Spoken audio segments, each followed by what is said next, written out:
I'm going to buy a basket of stuff, and I know that most of that stuff is garbage, but I'm going to guarantee that I get some gems in there. You're going to get a call from Charles Schwab, and they're going to be like, sir, you just bought 4,000 stocks today. Did you know that they're an index?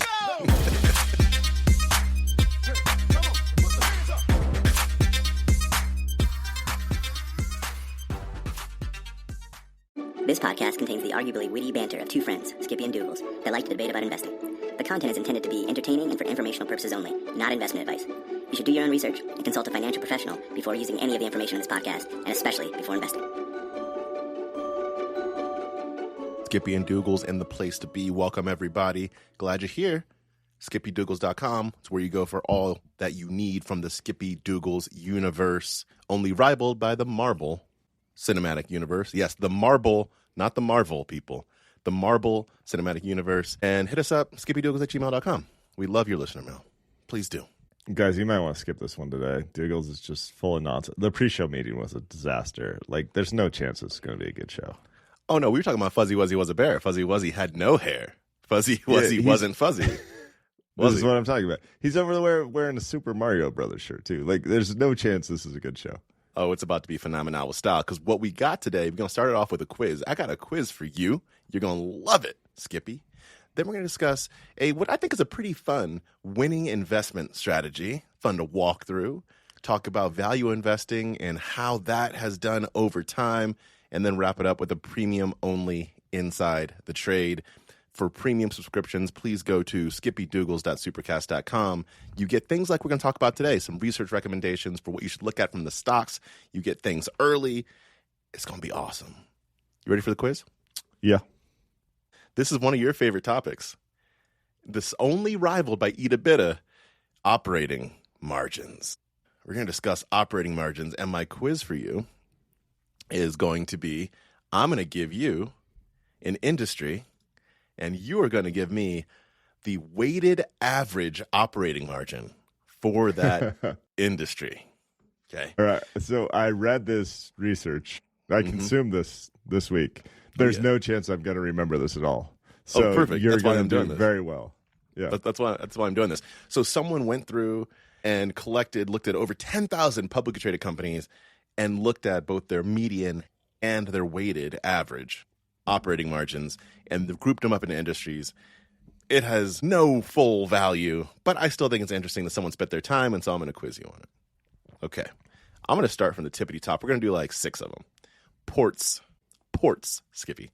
17% operating margin. 49%. Goodness. Yeah. Okay. Airports. Wait, this is different than ports. Yeah, this is ports from the air. This could be a trick. 35%. No, 42%. Pizza holistically as a category. Yeah, pizza in the morning, pizza in the evening, pizza at supper time. 12%. 20%. Goodness. Yeah. Car rentals. To be dramatic, 1%. Car rental companies should not make money. You were too optimistic. Negative 0.08%. There we go. See? There we go. That's what I'm talking about. All right, let's do a couple more here. Defense contractors. You would think it's got to be high, right? You would think. I don't know, 25%. 12%. I know. Lower than you would think. Like I would suspect, like, you can extract all the value that you need and still not that high. I suspect, just being a little cynical here, I suspect that the people that are running those companies extract value for themselves, and the companies themselves don't end up making a lot of money. That's what I would suspect. Yeah, this was kind of fun. I mean, it was worth a glance when I looked at it earlier, but it's also a little nonsensical. Like, there's so many ways to manipulate a P&L statement to make the operating margin whatever you want. Who knows how much reinvestment is happening? Was there any like major theme that jumped out at you other than ports? Not theme, but one thing I did think was interesting. Let me find it here. Hold on. And they mention it in the core piece. Yeah. One thing I thought was interesting was semiconductors, which they also mention up top, like in the core piece. Yeah. So semiconductors, weighted average, 42% operating margins. But if you just look at the median for the industry, it's 10%. So that means that there are large companies that are taking all the value. It means NVIDIA takes all the money. I mean, that's all what it the means. Monies, all the cash monies. That is right. And then the last thing I'll say here, this part won't even be a quiz, I'm just going to say it outright, is when I look at the bottom of this, it's basically all the places that Cathie Wood invests. And it's like negative 75%, negative 237%, negative 336%, negative 337%. CRISPR, gene therapy, genomics. Like, it's all those areas that Cathie Wood's like, I love burning Karsh. I mean, why do you think it's called ARK? Because that's where the ARK crashes at the bottom of the flood. She got 2 sheep, 2 giraffes. After the flood, it crashes into a valley of negative profits. It's interesting. Well, on the Substack, skippydoogles.substack.com. Check it out. We'll put this out there so you can look at the list. This must have taken so much time. Like, that's when I look at this, like, just a lot of time. Or AI did it all and it's all wrong. You never know. Yeah, that is true. Sorry, your semiconductor talking point has me wanting to go on a quick side tangent. What is happening in that space is fascinating. Okay. Google released a new model this week, Gemini 3, and Nano, Banana Pro, and some really incredible stuff. But folks who have been dabbling in that space for a long time, with, let's say, 2 or 3 years. Mm-hmm. I don't know if you remember, but 3 years ago, if you would pay, if you wanted headshots to be polished for you, you could pay like a AI specific headshot thing, and it'd be whatever, $50, $100. It'd be like more expensive. What Google did this week for $8 a month with their Gemini 3 model and Nano Banana Pro is light years better than that stuff 3 years ago that used to cost $100. Mm-hmm. Yep. I feel like the entire industry, the reason this is relevant to semiconductors is the rumor is they built this model on top of their own semiconductors rather than leveraging NVIDIA's semiconductors. Mm-hmm. Yep. The rumor also is that their own semiconductors are much cheaper. So where I'm going with all this is times might be changing. And absolutely. Although, I mean, absolutely, dude. Of course. All right. Again, I feel like your attitude is condescending here, dude. Yeah. This is so, it's so incredibly relevant. If those hypotheses are true, what the stuff Michael Burry's talking about with accounting treatment of useful life of the NVIDIA semis is incredibly fascinating. What I'm saying is, I feel like we've taken light years of growth and costs have gone down at least tenfold in terms of outputs. And it might go down 1,000-fold in the next year. Like, this is bonkers. Those are big numbers. Am I You're crazy? Just throwing out numbers. Am I just completely crazy? You're throwing out numbers I can't even comprehend right now. I don't think you are crazy. To go down this road, and I'm sorry if I was being condescending. I kind of meant to be. It's kind of meant to be.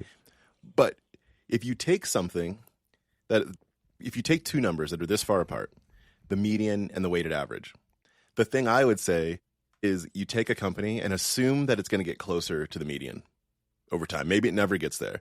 You take NVIDIA and you go, okay, if the median is 10%, and NVIDIA is probably at, I don't know what it is, but let's call it 60, 70%. Yeah. Right? It's probably going to get closer to 10% over time. That doesn't mean it gets there, but closer to. So maybe it goes from 60, 70 to 30 for what it's developing today. Now, as a company, it could innovate and keep like producing things that are high margin. But you assume that if something is that valuable, people will figure out how they want to get it. You talk about this all the time. They want to get into that market. So the margins are going to go down.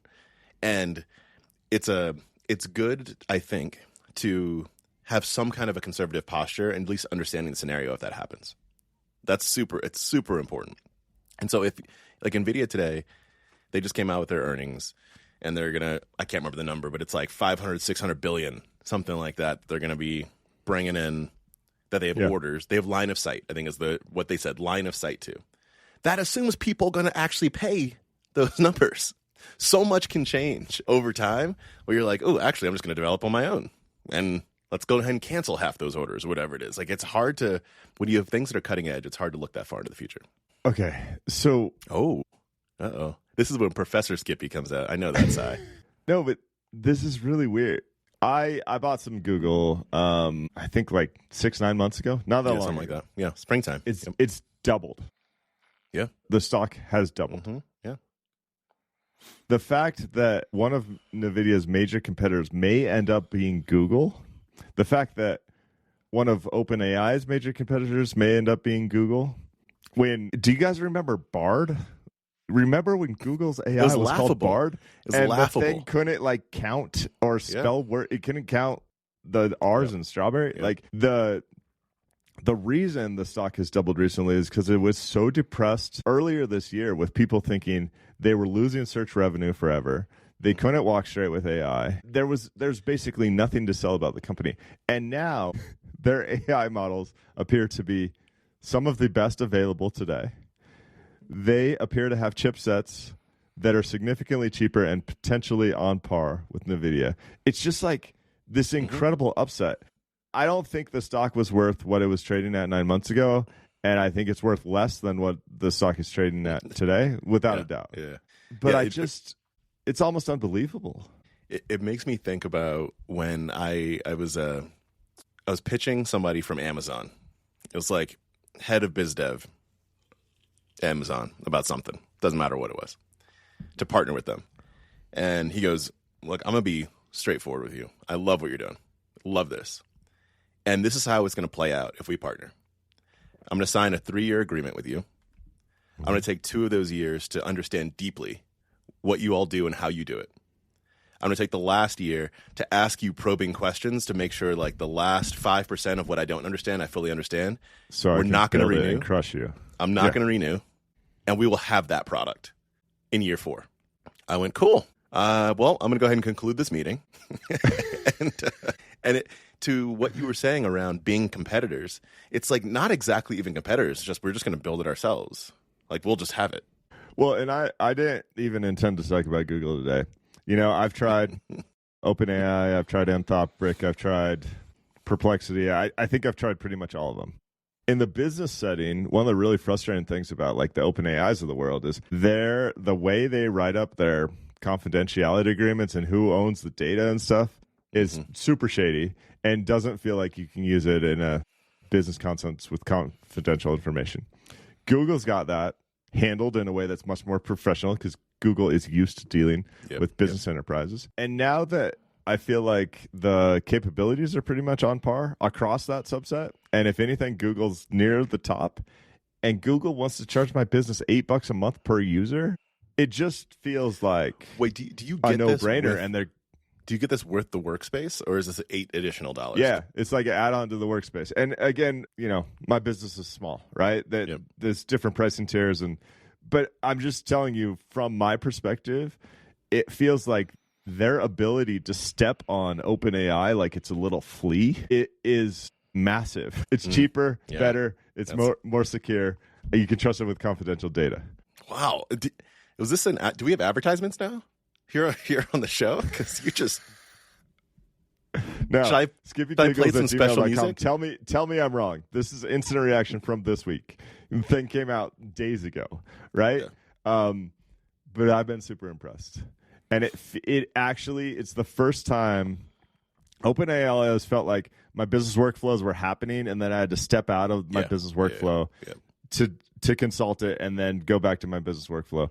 Anthropic feels like there's more ways to build things into your workflow, and it's a super impressive company and tool, but it still did not feel like it was enterprise ready. Yep. Microsoft's Copilot stuff has never really it's never clicked for me, just for me. And I don't use exclusively the Google Workspace platform, but man, it's plugged in nicely. It's pretty impressive. Okay, well, go look at that yourselves, people. You heard it here from Skippy. I have not checked that out.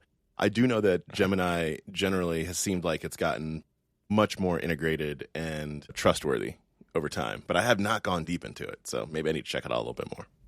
That's a little prompt for me. All right, what are we talking about next? Okay, we're reaching to the fishbowl, and we're going to talk about a winning investment strategy. This is a Morningstar piece, a winning investment strategy sitting right under your nose if you can hold it. That's a really awkward title, but we're just going to go ahead with it. What this person did was they looked at a few different, 5 actually, different strategies of buying drawdowns. So they went back to 1998 and said if you go from 1998 to this year in the year 2025 and you bought every stock that hit a 50% drawdown or a 60% drawdown, 70% drawdown, 80% drawdown, 90% drawdown, so 5 different ones, 50 to 90% drawdowns, and just held forever, what would happen? Mm-hmm. I think this is fun. This is fun. It's really fun. I hate to break it to you. I wrote this article. Oh, so you came up with this terrible title? This is like, no, that was my editor. This is exactly like the nonsense I buy. Like, it's down 50%. Oh, I'm excited. Like, how about you tell the people the results of this? Dude? Yeah, I am going to. So the results were pretty solid. However, you had to be able to, this is the hold your nose piece, you had to be able to deal with the volatility. I'm going to talk through one example that they walk through here, which is the 70% drawdown portfolio. Because these numbers are pretty staggering when you think about it. Okay, so 70% drawdown portfolio, again, what that means is that if you take from peak to not necessarily trough, but the point where they bought, there was a 70% drop before they would buy the stocks. The portfolio would have held between 1998 and 2025 more than 4,100 stocks. 4,100 stocks. Yeah. All right. Of those stocks, 401 lost all their value. So about 10% had a 70% drawdown and then just went to zero. A little over 1,100 lost 90% or more of their value. So kept going down to 90%. 1,700 were at least cut in half after that 70% drawdown.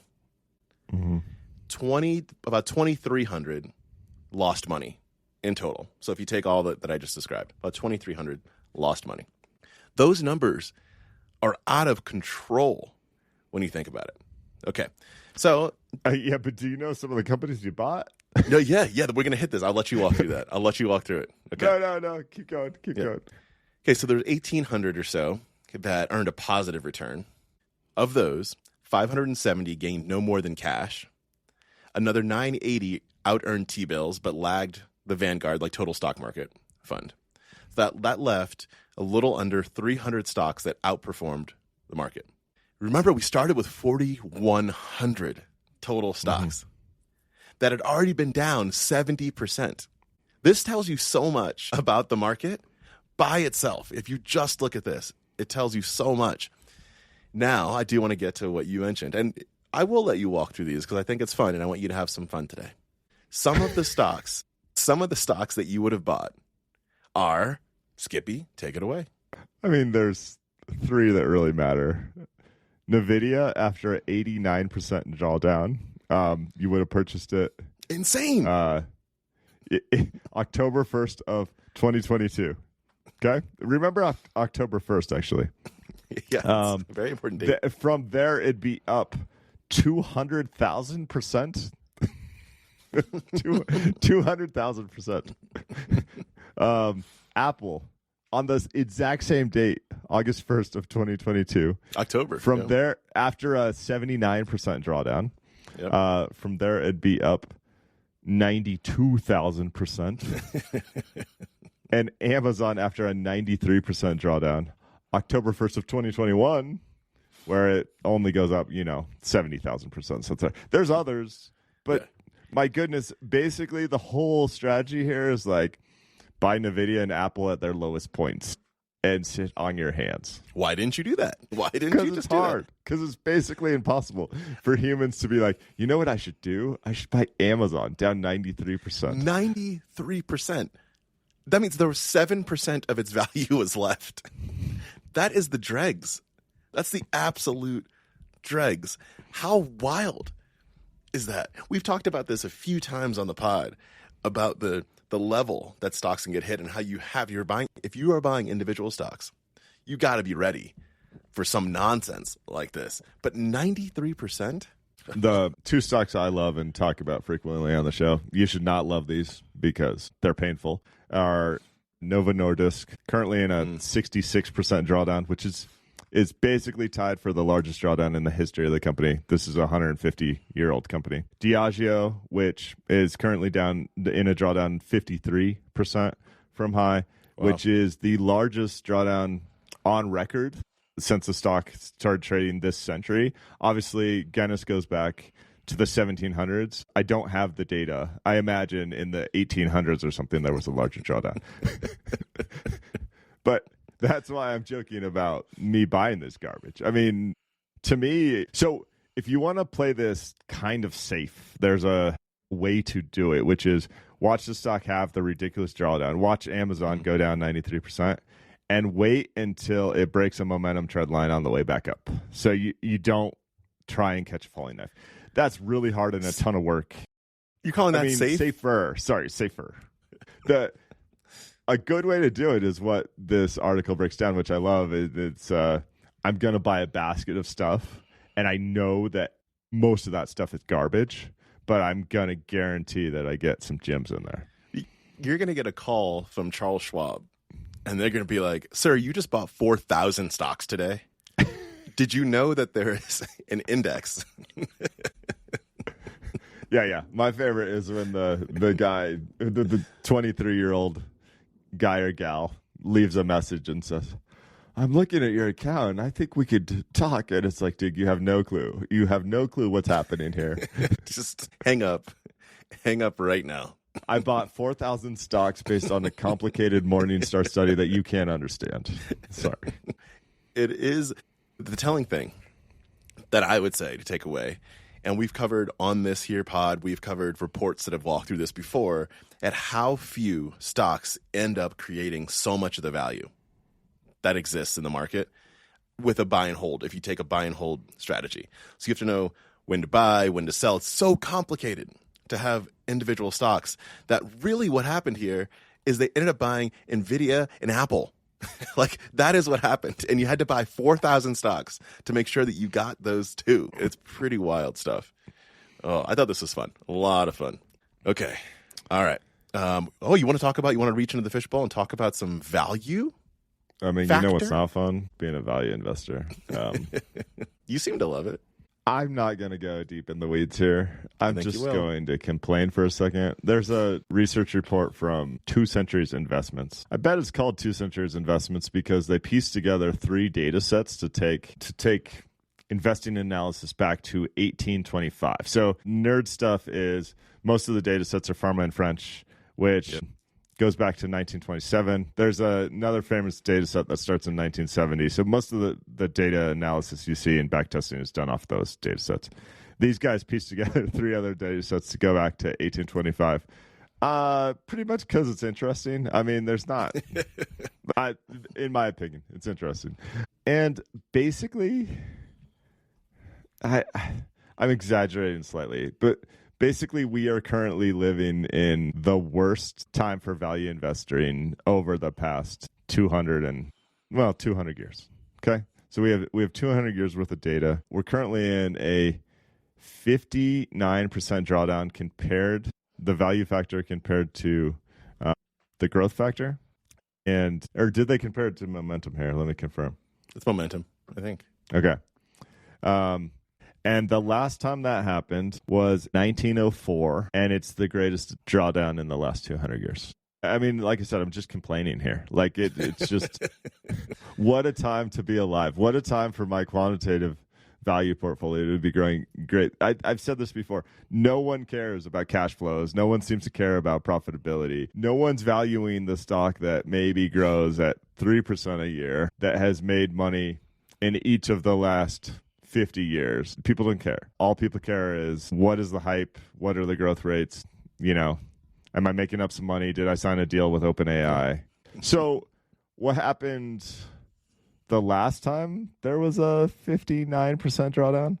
Well, it took about 20 years to get back to par, but it was a pretty rapid rise. I mean, I contend when this flips... How'd you say it took 20 years and it was rapid? What kind of what kind of mathematics? Fair point. There's a few up and downs in there. Okay.